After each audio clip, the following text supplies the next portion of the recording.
I did with the last two talkers really are dealing with very sophisticated, very advanced, and I think very compelling technologies. This is a little more low-tech perhaps, but dealing with technology using near-infrared laparoscopy that seems to become widely available. I think this is very applicable to surgeons in clinical practice in the next 2 to 3 to 5 years. Certainly, as we all know, that laparoscopy has had a big impact on both the practice and the psychology of surgeons, and there's now about 3 million laparoscopic procedures performed worldwide each year. We know that really its focus has been on reducing the access of the surgical trauma to the case, but in many ways the operations that we're doing inside, intra-abdominally, haven't changed as much as the type of access. Here you can see a single port colectomy. This is a patient who's sick with colitis, needed an urgent operation to get his colon. And the innovations in access technology means you can do this all through a 2-centimetre incision, which is where the patient needed his stoma to be fashioned. So the whole operation is done without any other incision other than his stoma site. But the intra-abdominal component of the operation has been largely unchanged. Near-infrared, as this audience knows well, is the extended electromagnetic spectrum. And predominantly to date, laparoscopy is dependent on white light. And I suppose optimization of the white light use has moved us from direct optical use to video laparoscopy, then on to standard definition and high definition, and I guess three-dimensional visualization is next. Perhaps it makes sense that we're going to equally extend the useful electromagnetic spectrum into the near-infrared, perhaps even the ultraviolet ranges, and allow the surgeon enhanced optical information to perform the operation. In the simplest form, you can place in fiber fluorescence. You can see here pictures of fluorescent catheter being placed into the ureter and the esophagus, just to allow the surgeon to see these crucial structures more obviously. Perhaps this is useful in difficult reoperative cases. But really what our interest has been is in dynamic real-time visualization, predominantly using the infrared spectrum to look to see structures that we haven't previously been visible to the operating surgeon. So what we're doing is injecting indocyanine green either into the vascular system or into the lymphatic system, and we're using the technology then to roadmap the important issues to the tissue of focus. Indocyanine green has been around since 1959, known to be very safe as both a lymphographic and an angiographic agent. So rather than looking at novel drugs or novel drug delivery systems, we're using a very tried and trusted drug here. It has the property of inducible fluorescence, and simply the near-infrared laparoscope uses a matrix system that you can, by switch activation, you can go from white light into the near-infrared range. The ICG present in the tissues will absorb near-infrared at about 806 nanometers and read made at 830. So by putting a lens then on the camera head, you're able to identify the fluorescence in real time. So to illustrate this is an animal model. The ICG has been injected into a central vein, and about 2 or 3 minutes after the injection, you can see by switching to the near-infrared view, you can see an on-table angiogram of the vessels. As we've been using this in human studies, what we're seeing is that we can identify very nicely the vascular flush to the tissues that we're doing. For colorectal surgery, there's about 30,000 procedures performed in the UK every year, and indeed in each of the major 5 European countries. And this may be a means not of dealing with anything to do with the disease the patient is having their operations for, but in the safety of the procedure. And it's safe to say, while most of the laparoscopic colorectal operation is now very much almost an industrialized procedure, anastomotic leaks remains really the athletic unit of the procedure. And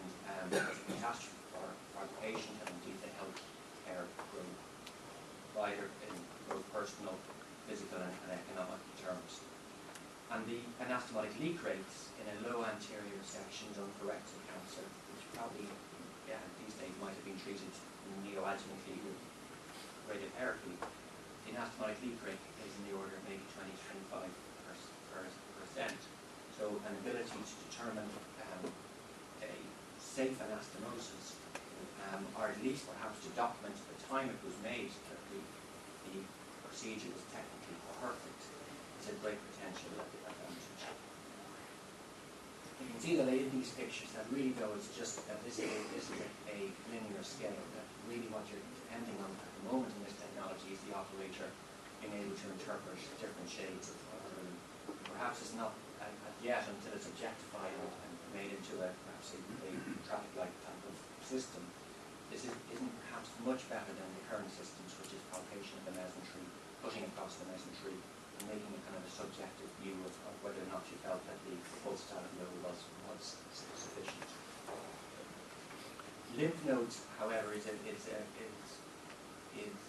area that maybe this technology may be able to really help with by the first time an area surgeon see the lymph nodes he's trying to take. Lymph nodes, as most people will know, are the first area to receive metastatic spread from the tumour, and are felt to be a very important indicator of the engine of the disease. So in effect, they can act like a speedometer of a cancer. In the absence of documented or radiologically documented distant metastasis, lymph nodes are the crucial bit to determine both the prognosis of the patient and whether or not there's a need for adjuvant treatment post-operatively. And this is the main reason why we've been doing the radical procedures that we've been doing. The lymph nodes map along by the arterial supply of the segment. So this is the reason why we do a left hemicolectomy anterior section for tumours on the left side of the colon, a right hemicolectomy for tumours on the right side. It's the need to get the lymph nodes, makes the need to do a high ligation of the arteries. That then seeds an area of ischemia.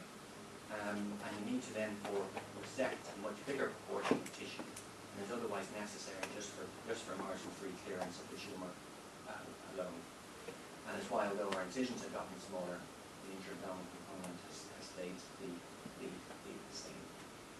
So here we're going to see a video clip of a patient who's had the ICG injected around the tumour, and within about 7 or 8 minutes you can see the first lymph node in the mesentery. This laparoscopic system splits the display. You can see the white light to the upper left. This is a standard fluorescent view, and it has the software in the system has the ability to superimpose the images so that you're seeing both the fluorescent view superimposed on the mesentery. So technically, this is what we're doing. The patient is having the definitive, hopefully curative procedure performed laparoscopically. And at the time of the operation, we're performing an on-table colonoscopy in order to inject about 2 mils of indocyanine green into the submucosa of the lesion. The submucosa is rich in lymphatic tissue, and it's probably, once the tumour gets into this layer, that's the main time that tumours tend to have the potential for lymphatic spread. So best done with early stage tumours where you can really inject right underneath the tumour, and you're therefore, the dye is going to diffuse passively into the lymphatic system, and it should go to wherever the tumour has the capacity to go. The injection is performed under laparoscopic surveillance to make sure we're not injecting through the wall. This is a different system made by Olympus, which doesn't have the ability to superimpose the images. But it does flick up into a near infrared illumination, which you'll see next, a kind of a blue light. And then by putting a filter across the camera head, you'll see then the fluorescent view. The blue light view, the ICG uptake is maximum, it appears black. In the filter view, you can see these fluorescent nodes. So these are the lymph nodes most likely, I guess, to contain tumour cells, and that are the ones to first take up the dye from the tumour site. These nodes don't necessarily have cancer cells in them, or purely just identifying the most relevant nodes to the tumour. And you can see here a third node higher up along the periaortic area. And what's interesting about that node is that while the first two would have been in your standard conventional resection, which is based on textbook distributions of where these nodes are likely to be, you can see that this patient is mapped quite quickly up to a node that wouldn't ordinarily be part of the resection and therefore the assessment of it. In order to try and move this on a little bit beyond just identification, we can look at the means of trying to work out what the characteristics of these nodes are. You can see here laparoscopic ultrasound being used to try and interrogate into the architecture of the nodes. And this is trying to work out a means of determining is the patient actually node positive or node negative, more than just trying to roadmap where these nodes are. This is another patient who had a upper rectal cancer. You can see the injection site here in the rectum, and then it inflicted through the fluorescent steps. You can see that actually she's mapped two nodes to really far out of the resection specimen. So these are pelvic sidewall nodes, are nodes that lie just along her right iliac artery. And conventionally in the West, we don't make any effort to assess or resect these nodes here. She had, in addition, the more typical nodes up towards the base of the inferior artery. So to look at the analysis, we've tried using laparoscopic ultrasound. These nodes, though, are really about 5 millimeters in size, and they're not really, I suppose, well interpreted by ultrasound, even if you place it directly onto the node capsule. And while you can see that they have a smooth outline and they don't overtly contain tumour, or at least they haven't been replaced by tumour, ultrasound doesn't really have the capacity to look into it. So we've been investigating other means of near-infrared technologies. One that seems appealing is the optical coherence tomography, again a fibre-based system. So you can see there's a blue channel mapping to this node in an animal model, and we're putting the optical coherence probe directly onto the lymph node. We're starting to get better penetration just into the capsule, and the technology also could be a means of staging, or T-staging the tumour from the outside. Now, while it's only penetrating into really the capsule and the subcapsular space, that might be sufficient in early stage colon cancer, where 90% of those that have metastases tend to happen in that draining sinus. And you can see that the images that we're getting are starting to look like what the standard conventional pathology pictures might do. Again, it probably doesn't quite yet have the resolution capacity to replace it. However, the way the technology is advancing, you can see these are Stephen Bockhart's pictures from MIT, and you can see he really is starting to get good intranodal architecture in this patient who had breast cancer. So where we'd like this technique to move towards is perhaps being able to minimize the trauma or the surgical extent of the early stage colon cancer. This patient had a polyp, a 2 centimetre polyp, that a gastroenterologist took out. It didn't have any features of worrisome, or didn't have any worrisome features of malignancy, but the pathology came back to show this wasn't back to an early stage cancer, Havertz floor. Now, although 70-75% of these patients will not have lymph node involvement, very much at the moment we're obliged to proceed to a radical resection for the, say, the 50-20% who do. So at the time of that radical resection, we injected the patient with ICG. We're looking up in his mesentery, and we're using the technique to try and look at these lymph nodes, are the lymph nodes most likely to contain tumour spread if the patient has tumour spread. And you'll see that again we quite nicely see two lymph nodes along the mesentery.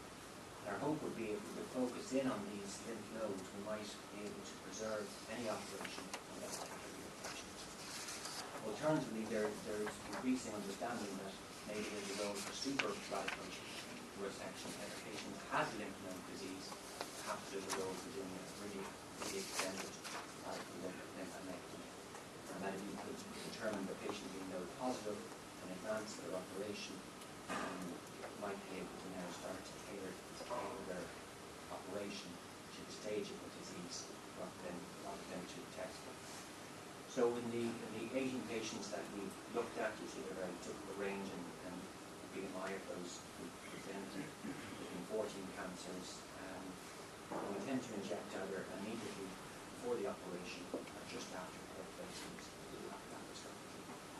Certainly we're identifying fluorescent nodes in the distribution of the tumour, and pathologically these are indeed nodal tissues. 16 of them have very much the characteristic nodal mapping. 2 of them, though, didn't have nodes high up near the origin of the artery, perhaps then meaning that these patients might need a less extensive mesenteric resection. And 4 patients, in addition to the nodes where you'd expect them, had nodes that would otherwise lie outside your resection field. And what we do in these cases, we tend to pick them out of the mesentery, and then we've been looking at the oncological status, that's standard pathology, and those that we identify by fluorescence versus the rest of the nodal basins. Now, while this is predominantly early stage cancers, most of them are node negative, and it's too small a series to really make any intelligent comment about the sensitivity of the matchup. When you inject earlier than just immediately before the operation, there is a tendency for the dye to leach through the lymphatic system. And rather than seeing 1, 2, or 3 nodes, you tend to see maybe 12 or 18 nodes. This is the guy with a cecal cancer who had his injection done the day before the operation, and you can see there's quite a constellation of lymph nodes that are there. So perhaps it's a means, again, rather than trying to define the oncology, it's just road mapping what operation you might like to do. And although it's pretty obvious which operations to do for right side tumour or left side tumours, the flexural cancers, panic flexural splenic cancer, we're really not quite sure what's the best operation to do, but they should be treated as right side cancers and left side cancers. And perhaps simply this is just a road mapping means of technology. There's nothing really special about this laparoscopic equipment. It will look and feel like a normal laparoscopy operating room. Surgeon just needs to press a switch on it. So there's no need to understand the technology. It's just a means of I suppose, visually interrogating the tissues. Of course, this is just colorimetric identification of nodes. You can step up the sophistication by including radioisotope and then trying to increase the amount of imaging around the operation. And this may be particularly useful for rectal cancer when you're trying to work out nodes in a defined fashion envelope the mesorectum. And also you then have an extra means of determining have you gotten all the nodes or the correct nodes by using intraoperative guided measures to identify where the medication might be. And what we propose is that the means of really identifying the patient's disease stage at even before the operation has a potential for really allowing us then to triage the patient through the various access modalities. There's this tendency these days to view open versus laparoscopic, multi-port laparoscopy versus single-port laparoscopy as competitive strategies, whereas of course they're really complementary. There'll always be the patient who needs the radical open procedure, but more and more there's going to be groups of patients who are presenting with earlier stage disease. Particularly we're seeing the impact of the national screening program here, that the earliest stage disease at T1, T2 node negative cancer used to be about 10% of presentations. When you get an effective screening probe, it moves up to 45 or 50% of cancers. And therefore these patients, as we currently understand cancers and are offered treatment, are really being over-treated by the radical resection because they have no disease in the mesentery. And the reason we're doing that is really a failure of staging, a failure of knowledge as to what their stage disease is before we connect them to a radical operation. So we think this might be a means for gastrointestinal cancers to catch up a bit with the practice of other specialties of skin cancer, breast cancer, moved much more towards a stratified, tailored approach of cancer treatment. And that we might be seeing now moving a little bit of low pressure to very not happy with the term, but moving to minimize the invasiveness of the operation. While the access now might be as small as possible, we now have a means of actually also